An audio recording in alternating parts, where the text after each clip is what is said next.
แล้วมาสัมภาษณ์คนที่ติดเกมเสร็จแล้วครับคุณรู้สึกไงเกมที่คุณเล่นครับมาโอ้โหเกมเลยครับมันเป็นปุ้ยหลีแล้วปุ้ยหลีเป็นยังไงครับยิงสแกนไข่ครับไข่ได้เลยนั่นเลยบนหายปลาร้าแตกนะบนถ้วยเลยครับหลีนะ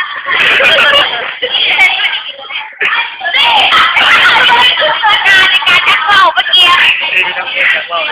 เอาไปชักเบาแล้วครับหนูเล่นกับน้องโจครับลูกน้องเพชรเด็กขี้เกียจย่องแล้วน้องเจียบอมนี่เธอโกครับบอกต้องเห็นอยากเห็นหน้าคนที่ได้ในห้องนะครับอยากเห็นหน้าที่คนที่เล่นเก่งที่สุดในห้องนะครับมาดูกันนี่ครับเป็นโอเคเราจะนิจาบอลแสงครับน่าจะรอตาครับ